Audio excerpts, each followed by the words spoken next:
wa arinal batila batilan warzuqna ijtinabah waj'alna minal ladzina yastami'una al-qawla fayattabi'una ahsanah. Nawaitu ta'allum wa ta'lim wa tadhakkur wa tadhkir wa naf'a wal intifa' wal ifadah wal istifadah wal hatha 'ala tamassuki bi kitabillah wa sunnati rasulih wa du'a ila al-huda wa dalalata 'ala al-khair ibtigha'a wajhillahi wa mardatihi wa qurbihi wa thawabihi subhanahu wa ta'ala. Wa sallallahu ala sayyidina Muhammad wa ala alihi wa sahbihi wa sallam. Alhamdulillahi rabbil alamin. Assalamualaikum warahmatullahi wabarakatuh.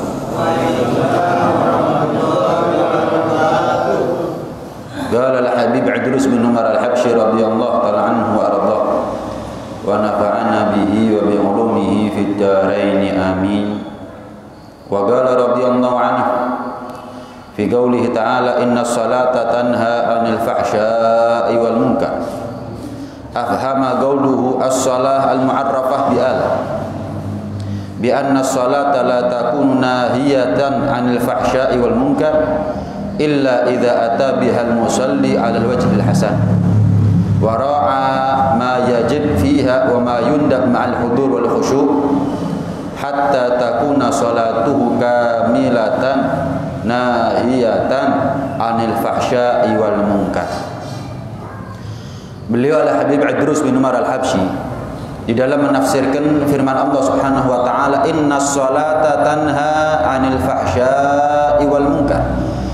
Sesungguhnya salat itu akan mencegah daripada perbuatan yang keji, perbuatan jahat, perbuatan buruk, perbuatan munkar.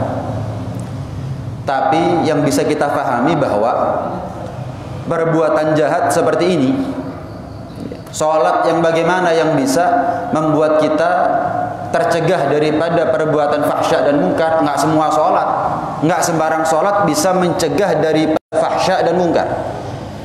Buktinya kita salat 5 waktu dalam sehari, bahkan ke masjid, bahkan berjanji fahsya dan munkar. Kenapa enggak semua salat bisa mencegah daripada fahsya dan munkar?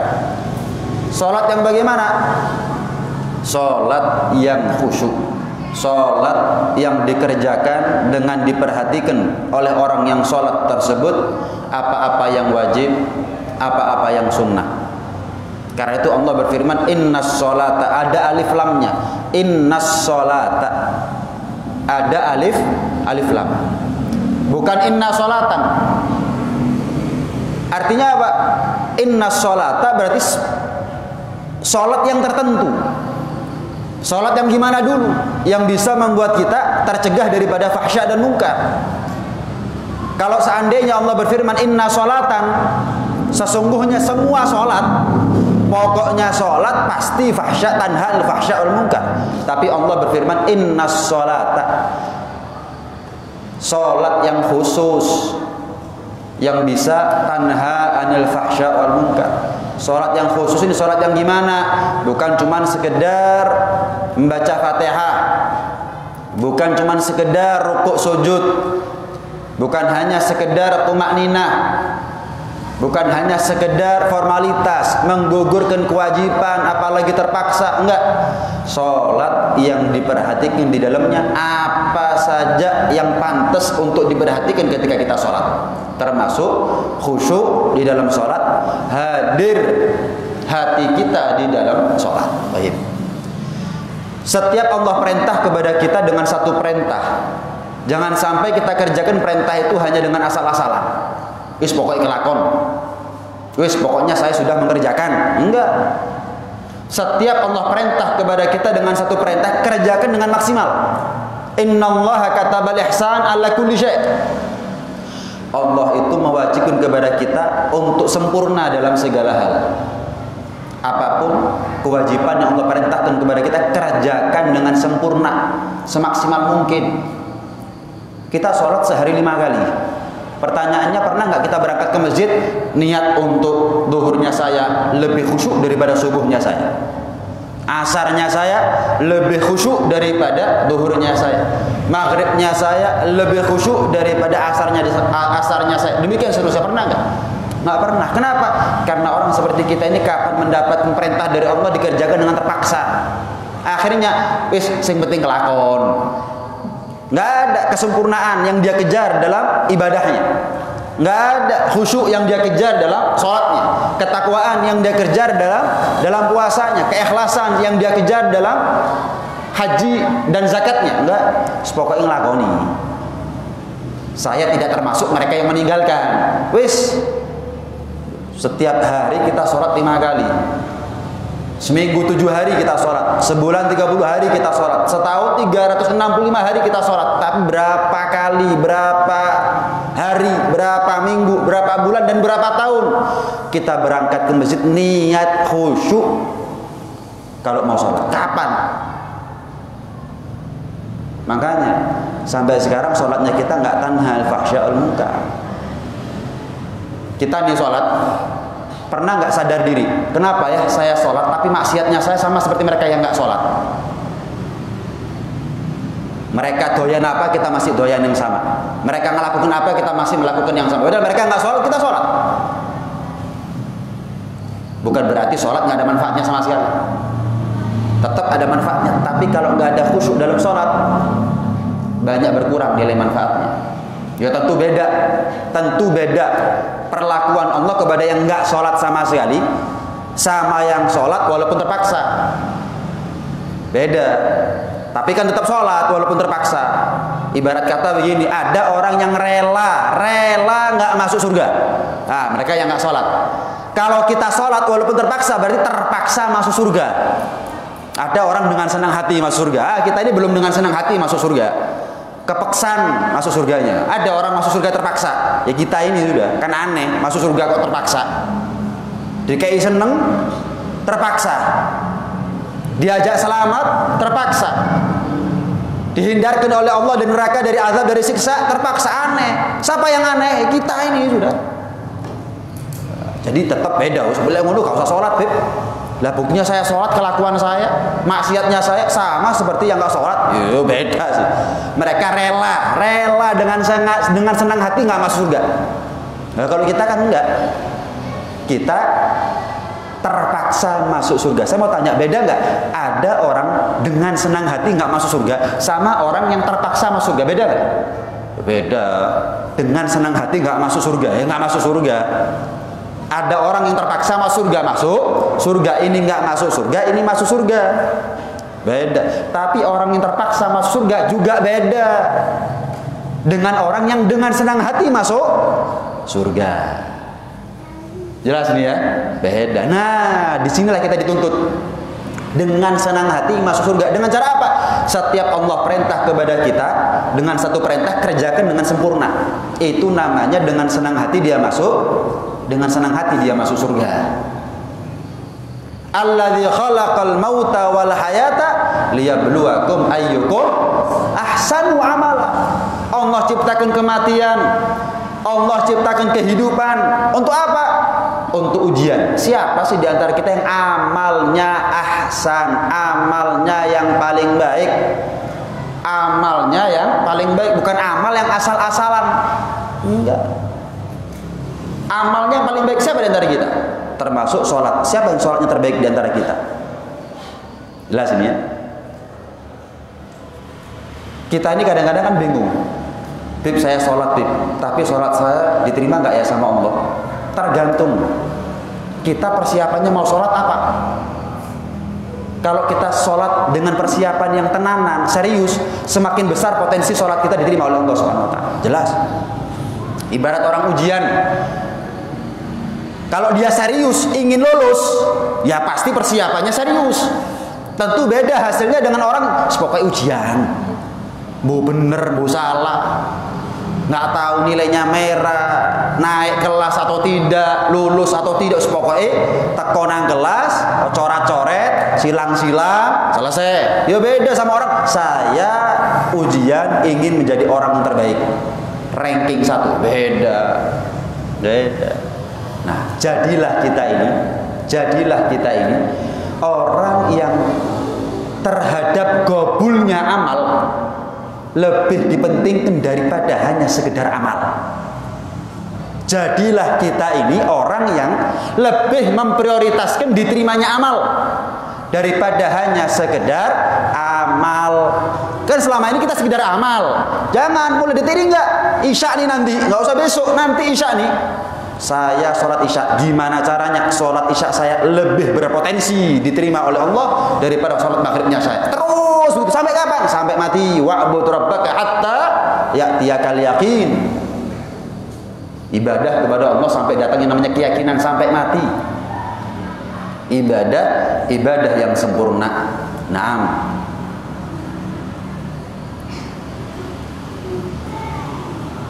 Imam Ghazali, Al-Imam Al-Ghazali pernah ngasih gambaran begini.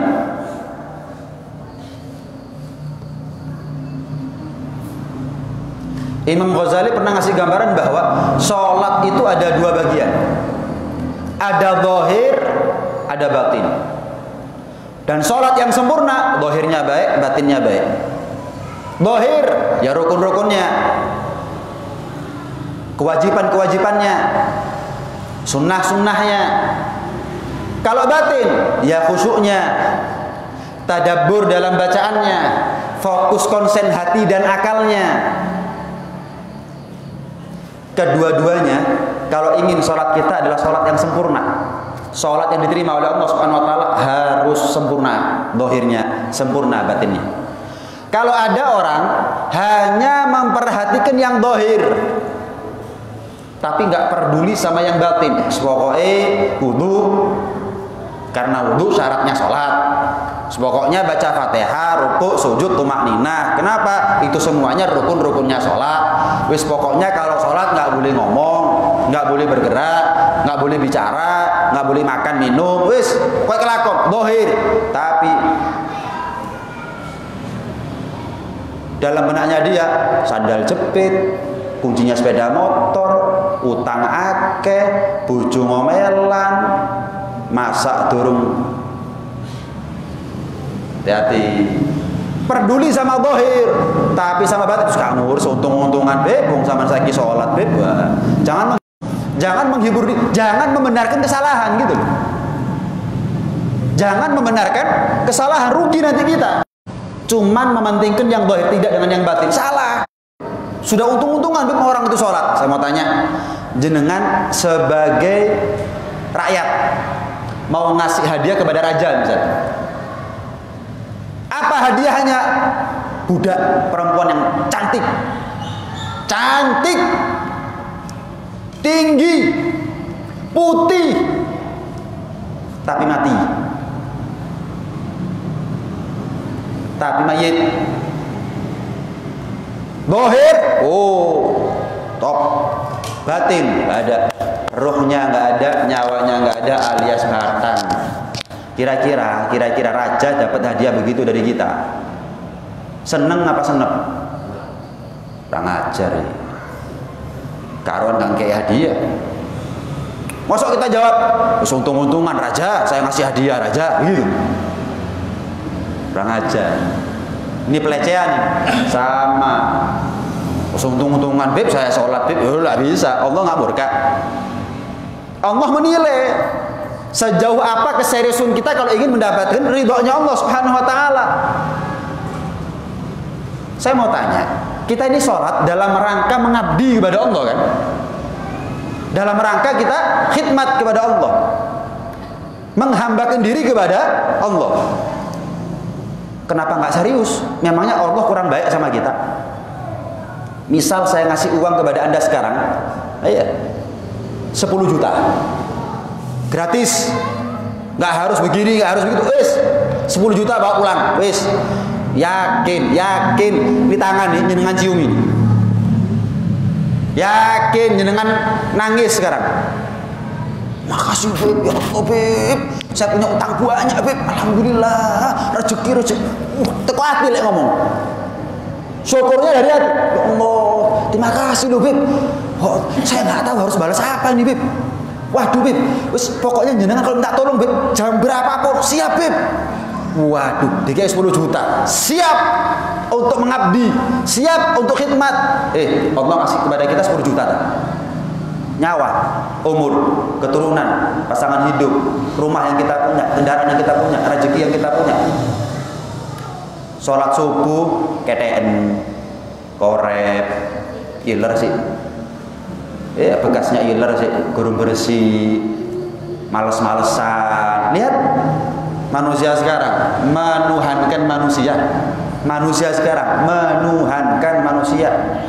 Dia tahu caranya berterima kasih sama manusia, tapi dia nggak tahu caranya untuk berterima kasih kepada Tuhan. Itu namanya menuhankan manusia. Pastikan betul, oleh sekarang kalau kita sholat nggak ada yang kita kejar kecuali qabul, nggak ada yang kita cari kecuali qabul. Rasulullah Sallallahu Alaihi Wasallam pernah bersabda begini, laisa lil mar'i min sholatihi illa ma'agala minha. Tidak ada bagian bagi seorang hamba dari sholatnya. Kita kapan sholat? Nggak ada bagian dari kita, nggak ada bagian yang bisa kita dapatkan kecuali kapan akalnya kita sambung dalam sholatnya kita. Fokus, konsen, hadir hatinya, itu yang menjadi bagiannya kita. Kalau ternyata kita khusyuknya cuma takbiratul ihram tok, ya bagian sholatnya kita, ganjarannya ya ketika takbiratul ihram tok, sampai salam nggak dapat lagi ganjaran. Pokoknya gugur kewajiban wis. Tapi ganjaran nggak bisa. Oh, dia khusyuknya sampai Fatihah. Setelah Fatihah sampai salam nggak khusyuk, ya sudah, mulai takbir sampai Fatihah dia mendapatkan ganjaran, pahala. Setelah itu belas. Kita ini kalau baca Fatihah, ya, ketika kita baca Alhamdulillahirabbil alamin, Allah mengatakan telah memujiku hambaku. Ar-Rahmanir Rahim, telah mengagungkan diriku seorang hambaku. Maliki yaumiddin, telah mensucikan diriku hambaku. Kalau sudah kita baca iyyaka na'budu wa iyyaka nasta'in, ini antara aku dengan hambaku, wali abdi masal, ini antara aku dengan hambaku. Sekarang mulai detik ini sampai setelah terakhir waladhdallin adalah apa yang dia minta. Ihdinas siratal mustaqim, siratal ladzina an'amta 'alaihim ghairil maghdubi 'alaihim waladdallin. Minta petunjuk, minta taufik, minta hidayah, dikasih. Minta selamat, nggak mau sesat, kasih. Minta baik dunia, baik akhirat, kasih. Jadi kalau kita baca Fatihah itu, hadirkan dalam hati. Bismillahirrahmanirrahim. Alhamdulillahirabbil alamin arrahmanir rahim maliki yaumiddin iyyaka na'budu wa iyyaka nasta'in. Itu kita dalam rangka memuji, mengagungkan dan membesarkan namanya Allah Subhanahu wa taala. Sehingga ketika kita minta iyyaka na'budu wa ihdinas siratal mustaqim siratal ladzina an'amta 'alaihim ghairil maghdubi 'alaihim waladdallin, hadirkan itu ada permintaan kita. Ya Allah, saya sudah menyanjung, mensucikan zat-Mu, saya sudah mengagungkan dan membesarkan nama-Mu ya Allah, maka bagian saya adalah apa yang saya minta ya Allah. Petunjuk, taufik, hidayah, selamat dan seterusnya saya minta ya Allah. Itu laisa lil mar'i min sholatihi illa ma'agala minha. Tidak ada bagian ganjaran dari seorang daripada sholat yang dia lakukan kecuali yang akalnya sambung dalam sholatnya, kecuali yang benak dan pikirannya konsen dan fokus dalam sholatnya kita. Dalam ayat yang lain Allah Subhanahu wa ta'ala berfirman, la taqrabus sholata wa antum sukara hatta ta'lamu ma taqulun. Jangan kalian sekali-kali mendekati sholat, melaksanakan sholat. Jangan sampai kalian sholat wa antum sukara, sementara kalian dalam keadaan mabuk kepayang. Hatta ta'lamu ma taqulun, sampai pada batasan kamu sadar, kamu mengetahui apa yang kamu ucapkan. Jangan kita sholat dalam keadaan mabuk. Sampai kapan? Sampai sadar, sampai kita mengetahui apa yang kita ucapkan. Lubib, mabuk ini apa cuma mabuk khomer? Enggak, mabuk dunia juga bisa bikin apa yang kita ucapkan kita nggak tahu. Mabuk ini bukan hanya mabuk khomer, ya, orang yang mabuk, yang dalam keadaan di bawah alam sadar, nggak diterima sholatnya oleh Allah. La taqrabus sholata wa antum sukara hatta ta'lamu ma taqulun. Jelas ya? 40 hari 40 malam enggak diterima salatnya oleh Allah Subhanahu wa taala. Salat ketika sadar, itu belum tentu diterima. Apalagi mabuk terus sholat, pasti gak diterima oleh Allah Subhanahu wa taala. Baik. Pertanyaannya, permasalahannya, mabuk itu bukan hanya minuman keras, bukan hanya karena narkoba. Gara-gara dunia juga, gara-gara dunia juga bisa mabuk kita. Dan itu yang terjadi pada kita. Kita nggak minum khamr, kita nggak narkoba, tapi setiap sholat kita mabuk dengan perkara yang lain. Apa itu? Dunia, harta, wanita, dan seterusnya. Buktinya apa? Kita sholat, imam baca apa kita nggak tahu. Salam misalkan, assalamualaikum warahmatullah, assalamualaikum warahmatullah. Sholat, imamnya rakaat pertama baca apa setelah Fatihah? Tolak, gelendang. Opo. Rakaat kedua. Gara-garu, bingung, kubur. Loh, kamu ini sholat apa? Sholat, tapi mabuk. Imamnya deket, baca apa? Lupa. Sering kan kita ya? Pirang rakaat gimana? Berapa rakaat saya ini? Sholat, lupa. Kok iso itu? Sholat nggak ada Gusti Pangeran. Lali, pirang rakaat ini. Subhanallah. Duit di dompet iling. Utang sing lali kadang-kadang ngomong sama saya. Subhanallah, kok iso? Jelas ya? Nah, dikatakan oleh sebagian ulama, barang siapa yang sholat kemudian dia khusyuk, maka sholatnya dia ibarat kehadiratnya Allah Subhanahu wa taala. Maka dia telah hadir dalam kehadiratnya Allah. Sholat kok khusyuk, berarti dia dalam kehadiratnya Allah. Diterima sholatnya. Barang siapa yang sholat tapi hatinya berbisik dengan sesuatu yang mubah, maka dia telah keluar daripada kehadiratnya Allah.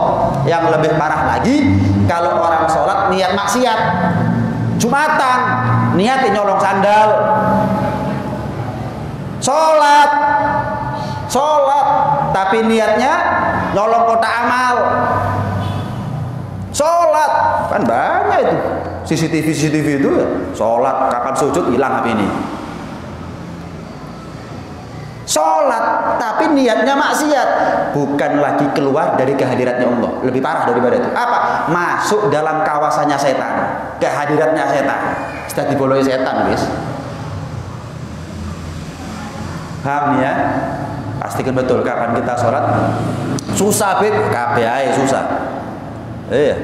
Ya semua memang sholat itu susah. Cuman begini loh, seperti yang saya katakan di awal, kalau kita berangkat sholat itu niat serius kepingin khusyuk, pasti beda daripada ketika kemarin kita sholat nggak niat khusyuk, nggak rencana khusyuk. Pasti beda. Ini rencana khusyuk, yang ini nggak rencana khusyuk, ya beda.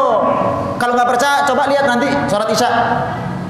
Beda nggak dengan sholat maghribnya kita tadi? Oh, tadi saya berangkat sholat maghrib nggak niat khusyuk, nggak rencana khusyuk. Ini setelah ngaji, wes nggak, saya isya nanti mau rencana khusyuk. Beda nggak? Beda. Takbirnya beda, rukuknya, fatihahnya, sujudnya beda. Kata ulama begini, ketika sudah rencana khusyuk, ya belum tentu kita ini mulai awal takbir sampai akhir salam khusyuk, ya belum tentu. Nah, tapi kalau kita rencana khusyuk, terus kita, loh kok kepikiran ini ya, balik no mana? Kembalikan lagi. Wah, kok kepikiran ini, balik. Wes, hilangkan nanti, kok sih, kosongkan pikiran daripada segala sesuatu selain sholat. Balik. Nanti rakaat kedua juga begitu, hilang konsen lagi, kembalikan.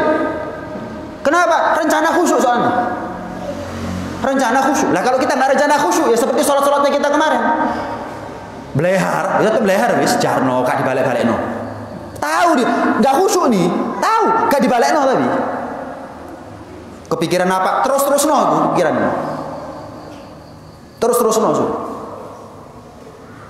Kenapa? Nggak rencana khusyuk. Kalau kita rencana khusyuk, sadar loh, kok saya kehilangan arah nih sholatnya saya ini. Balik. Kenapa rencana khusyuk soalnya tadi? Balik no.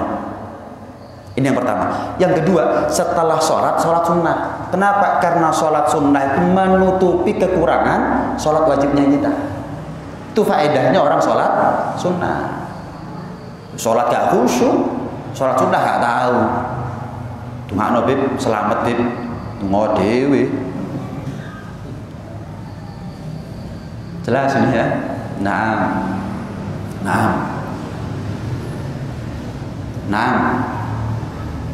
Kemudian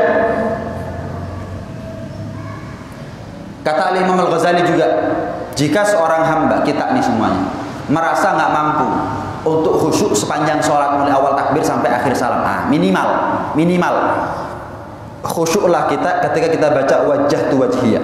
Ini resepnya Imam Ghazali. Khusyuk minimal di 3 tempat, 3 bacaan. Yang pertama, wajjahtu wajhiyah. Yang kedua, iyyaka na'budu wa iyyaka nasta'in. Yang ketiga adalah assalamu alayka ayyuhan nabiyyu wa rahmatullahi wa barakatuh. Kata Imam Ghazali, kalau kita nggak bisa khusyuk sepanjang sholat, minimal khusyuk di 3 bacaan ini. Insya Allah berkat kita melatih diri khusyuk di 3 bacaan ini, Allah kasih kegampangan kepada kita kemudian buat kita untuk khusyuk sepanjang sholat. Misal ibarat latihan. Nah, latihannya di 3 tempat ini. Insya Allah dari latihan 3 tempat ini untuk khusyuk, insya Allah tambah lama tambah khusyuk kita. Insya Allah tambah lama tambah khusyuk. Nah, kita ini kalau sholat kan dilarang menoleh. Makruh hukumnya kalau kita menoleh, nggak batal, kecuali kalau gedek-gedek, mantuk-mantuk, bolak-balik batal. Tapi kalau kita sholat terus noleh, ada lihat apa, misalkan kucing jatuh, belum. Nanti siapa masuk dari pintu, noleh mana? Enggak fokus belas, wis.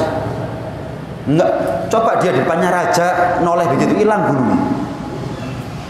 Tola jak ngomong ambek rojo, dijak ngomong ambek rojo. Tola, gak metu kecuali hilang bulu nih. Kalau ada orang sholat seperti itu, malaikat gregeten bisa. Tak tuklek kemarin guru di wong. Allah mengatakan begini, kalau orang itu sholat menoleh yang pertama, Allah sendiri ya, cuma dia nggak kerasa. Apa itu? Telah berpaling hambaku kepada orang yang lebih baik dariku. Bayangkan, ada yang lebih baik dari Allah. Kok noleh? Tetap hidup sama Allah, cuman telah berpaling dia dari, telah berpaling dia kepada orang yang lebih baik dariku. Yang nggak ada yang lebih baik dari Allah, sindiran. Noleh yang kedua, tetap hidup sama Allah, tetap hidup. Sholatnya dia tetap dihadapi sama Allah. Noleh yang kedua, sama, disindir lagi yang kedua kalinya. Dia telah menoleh kepada orang yang lebih baik dariku. Begitu noleh yang ketiga, Allah nggak lagi ngedep, wis tinggal wis. Wah, sholat sampai sujud, benjut enggak sih, jarno, nggak direken. Kata ulama, ini noleh pakai kepala, pakai leher. Lah kalau noleh pakai hati gimana kira-kira? Sementara Allah menilai sholatnya kita bukan hanya daripada gerakan rukuk sujudnya kita. Yang Allah lebih nilai daripada sholatnya kita adalah khusyuknya kita. Hati kalau nggak khusyuk itu namanya hati menoleh daripada selain Allah Subhanahu wa ta'ala. Kalau begitu responnya Allah terhadap orang yang menoleh dengan kepalanya, lah gimana responnya Allah kepada orang yang menoleh dengan hatinya? Paham ya? Penting khusyuk ini, sering kita dengar khusyuk ini, sering. Tapi gak ngenteni ben, meneh sholat subuh selalu yang khusyuk. Jangan, teruskan nih, teruskan. Jadi ambisi gitu loh. Sholat khusyuk ini jadi ambisi. Tahu ambisi? Obsesi. Wah, lek gak kena gak puas. Kalau gak dapat gak puas. Kok sampai ngejar wong wedok itu loh. Ya, gak entuk gak puas. Kalau gak khusyuk, saya gak puas. Begitu seharusnya sholatnya kita. Nah, Sayyidina Hasan Al-Basri pernah mengatakan begini, setiap sholat la yahdur fiha qalbuh, setiap sholat yang hatinya nggak hadir, setiap sholat yang tidak khusyuk, fahiya ilal uqubah asra, maka sholat itu bukan mendatangkan keselamatan, justru mendatangkan malapetaka. Sholat yang nggak khusyuk lebih cepat mendatangkan petaka daripada mendatangkan keselamatan. Ya wis, Beb, lek ngono gak sholat pisan, luwe nemen maneh. Itu aja sudah. Orang dijak mikir kadang-kadang soro. Saya mau tanya. Jenengan kerja ndak? Kerja ndak jenengan ini? Kerja ya? Yakin sugih? Lah kok kerja? Nyambung saya ini. Sholat yang gak khusyuk lebih cepat mendatangkan petaka daripada keselamatan. Gak usah sholat lek ngono. Sing sholat iku mesti selamat, gak sholat maneh. Sing kerja iku mesti sugih, gak kerja maneh. Kadang-kadang urusan dunya, ngomong urusan dunya pinter-pinter. Cerdas, IQ-nya langsung tinggi. Urusan sholat guru mesti selamat. Ya gak usah sholat. Lah goblok kamu model ini. Ya sing sholat guru mesti selamat. Gak sholat terus kepingin selamat. Ya apa ceritanya? Loh, kan mending dalam keadaan belum tentu daripada pasti. Sholat belum tentu selamat, berarti kan ada resiko celaka, ada potensi selamat. Guru mesti tadi. Lah kalau nggak sholat pasti nggak selamat. Ayo gak goblok kamu model kayak gini. Dijak urusan akhirat nggak nyantol. Jak omong urusan dolar. Oh, mantuk-mantuk, paham Bib. Gak usah banter-banter. Lek melok pengajian sing ngarang-ngarangnya cok gelek-gelek. Loh kenapa? Nanti kalau banyak ngaji banyak tahu. Nanti kalau banyak tahu banyak haramnya. Nah terus mending jadi wong bodoh kan ngerti tidak haram. Untung butuh aku malaikat. Endek model wong kayak gini boleh aku malaikat. Endek begitu ngomong ngono mati. Mari. Ojo gelek-gelek lek ngaji. Lek gelek-gelek ngaji akeh ro, lek haram, lek haram. Waduh, gak iso obah. Terus ya mending bodoh kan gak ro. Ayo. Yang tahu belum tentu masuk surga. Lah terus bodoh masuk surga ya apa iki? Agama apa yang mengajarkan semakin bodoh semakin selamat? Dia ono agama ngajari bodoh selamat kok. Mending garo, lek garo kelakon gak apa-apa. Enake lho. Agama mana nih? Ngajari seperti itu. Nggak ada. Sing pinter gitu loh. Saya ini punya ilmu harus ngamalkan ilmu. Saya ini kerja harus dapat duit. Selesai. Kerja burung mesti sugih. Lah apa kerja? Lebon RSJ. Mau model kok ini. Mari wis gak waras.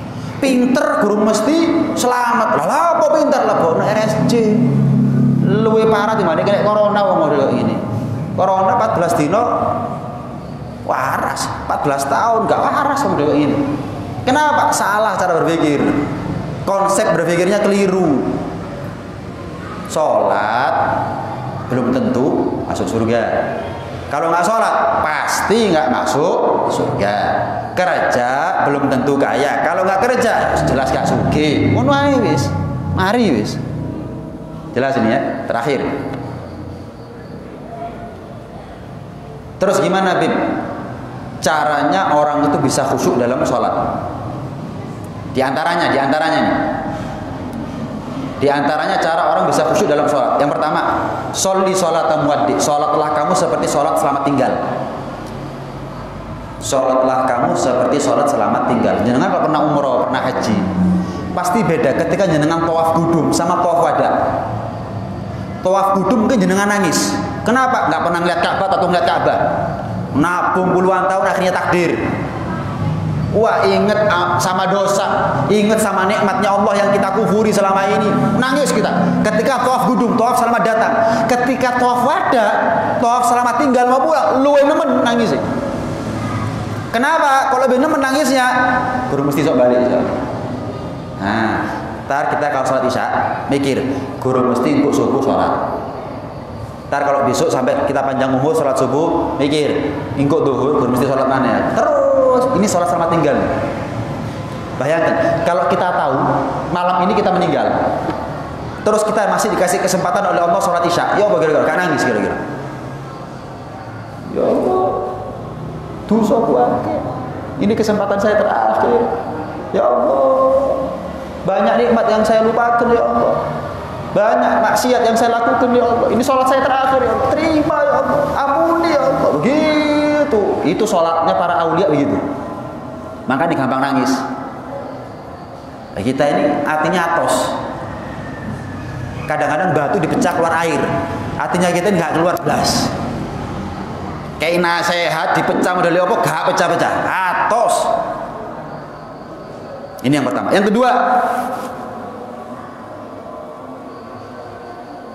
Yang kedua, membiasakan diri dengan sholat sunnah. Anggap sholat sunnah itu sebagai latihan. Oh, mau sholat isya, qobliyah, pemanasan. Pemanasan. Sholat duha 8 rakaat. Biar apa? Latihan khusyuk. Biar nanti sholat duhur saya lebih mudah untuk khusyuk. Kenapa? Tadi sholat duha 8 rakaat saya pemanasan khusyuk. Jelas ini ya? Mau sholat isya, sholat awabin. Sholat awabin. Pokoknya sholat sunnah, apapun sholat sunnahnya diperbanyak. Tujuannya apa? Latihan khusyuk. Biar nggak KO nanti kalau sholat. Latihan khusyuk. Nah, kemudian apa? Memahami arti daripada setiap apa yang kita baca dalam sholat. Mau fatihah, mau zikirnya, mau tasyahudnya, pahami artinya. Biar kita nikmat kalau sholat. Kalau kita baca koran, bahasanya bahasa Jepang. Paling diwalak-walik tok, sini golek gambari. Api yo gambari yo. Wis.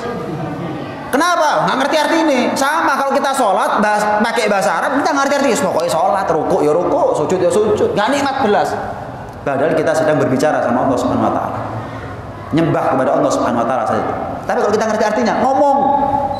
Seperti orang bicara. Subhana rabbiyal azim ya bihamdi. Subhana rabbiyal azim. Maha suci engkau ya Allah, maha suci engkau ya Allah, maha suci ya Allah. Rabbi firli warhamni wajhurni warfa'ni warzuqni. Ampuni aku ya Allah, rahmati aku ya Allah, belas kasihani aku ya Allah, beri rezeki kepadaku ya Allah, tutupi kekurangan. Terus dalam hati gitu, ucapan sama hati nyambung, connect. Iya, kita kehilangan sinyal, bingung. Hati nggak connect sama mulut, nggak tahu, bingung kita. Nah, pernah diceritakan ada seorang tabi'in namanya Urwah bin Zubair. Urwah bin Zubair ini cucu dari Sayyidina Abu Bakar Siddiq. Singkat cerita, Urwah bin Zubair ini terkena penyakit semacam kanker di kakinya, tumor ganas. Pergi ke dokter saat itu. Kata dokternya harus diamputasi. Ya sudah, nggak apa-apa. Kalau memang diamputasi mau gimana lagi? Kalau nggak diamputasi malah nyebar, menular kemana-mana. Ya wes diamputasi. Wes dibawa ke satu ruangan untuk dipotong kakinya. Untuk dipotong. Kemudian dokternya bilang, Urwah, ini kamu nggak bakal bisa nahan sakit. Kamu harus makan atau minum sesuatu yang bisa menghilangkan akalnya kamu. Ibarat kalau orang sekarang dibius. Makan atau minum sesuatu yang bisa membuat kamu lupa, membuat kamu nggak sadar. Urwah menjawab, aku tidak akan biarkan akalku hilang dari Allah Subhanahu Wa Taala. Aku tidak akan biarkan aku hilang kesadaran sehingga aku lupa dari Allah Subhanahu Wa Taala. Ya nggak bisa dipotong kalau begitu, kamu nggak bakal tahan. Kaki dipotong kemudian kamu melek sadar, nggak bakal kuat. Kata dokternya, kata Urwah bin Zubair, sudah gini aja. Nantikan saya sholat. Ketika tasyahud akhir, potong kaki saya. Saya kalau sudah sholat, saya tidak lagi kepikiran dunia. Wis, singkat cerita, ketika tasyahud dipotong, nggak gerak tuh Urwah bin Zubair, nggak kelaran, nggak atu-atu, nggak bengak-bengok. Tetap sampai salam baru dia sadar. Kembali kesadarannya, baru merasakan sakit yang luar biasa, digotong dalam keadaan salam, baru salam, ngelucur, darahnya dibawa ke rumahnya. Orang dulu itu nih, kalau anaknya rame ketika mau sholat, anaknya rame, rame. Kok lek bapak sholat baru rame yo? Kenapa? Karena karena sebelum sholat persiapan mau sholat, fokus, ngosongkan pikiran, itu butuh waktu. Cak rame-rame sik. Kok lek sholat rame yo? Persis kita ini ya. Malah batal sholatnya kita kalau anaknya kita rame, kurang ajar, menengok kok nih sholat kok. Kita ini percuma wis. Nggih. Sholat anak rame. Atau sebelum sholat anak rame, podo loh kita ini. Podo wis. Walhasil poin penting yang kita bisa ambil dari pelajaran hari ini adalah rencana khusyuk kalau mau sholat. Itu yang menentukan. Semua bermula dari niat. Niat itu tanda keseriusan. Orang kalau nggak niat tandanya nggak serius. Kalau nggak serius nggak mungkin hasil. Rencana aja kadang-kadang nggak hasil, niat aja kadang-kadang belum panen, apalagi nggak ada niat, nggak ada keseriusan. Itu aja dulu. Mudah-mudahan seiring berjalannya waktu kita dijadikan oleh Allah Subhanahu Wa Taala orang yang semakin tua semakin khusyuk sholatnya. Dan ingat-ingat, bukan hanya malam ini dok, sampai kita mati. Wa'bud rabbaka hatta ya'tiyakal yaqin. Sampai mati kita selalu kalau sholat rencana khusyuk terus begitu. Mudah-mudahan ilmu ini menjadi ilmu yang mudah untuk kita amalkan, amin ya rabbal alamin. Ada permohonan barokah Fatihah untuk ibunda dari Ustaz Zainuddin, guru kita yang bernama Ibu Hajjah Famah. Oh, ini kurang Fatimah, Ibu Hajjah Fatimah. Yang beberapa hari yang lalu meninggal dunia. Mudah-mudahan segala amal beliau diterima oleh Allah. Segala kesalahan almarhumah diampuni oleh Allah. Dijadikan terang, dijadikan lapang kuburnya oleh Allah. Dijadikan kebun daripada kebun-kebun surga. Amal ibadahnya juga diterima oleh Allah, dan mudah-mudahan anak cucu keturunannya dijaga iman Islamnya, dijadikan anak-anak yang soleh-solehah baik di masa hidupnya beliau atau apalagi sekarang sudah meninggal. Mudah-mudahan tetap anak-anaknya, keturunannya dijadikan anak-anak dan keturunan yang bakti kepada orang tuanya. Mudah-mudahan disatukan lagi dengan orang tuanya nanti di surganya Allah Subhanahu wa taala. Amin. Allahumma amin. Amin ya rabbal alamin. Ala hadhihi niyyah wa ala kulli niyyah shalihah wa ila hadratin nabi Muhammadin sallallahu alaihi wa alihi wasallam bi sirri asrarul Fatihah. Alhamdulillahirabbil alamin arrahmanir rahim. Hadza minni wa hadza ma'aduru lakum wa afa minkum. Assalamualaikum warahmatullahi wabarakatuh.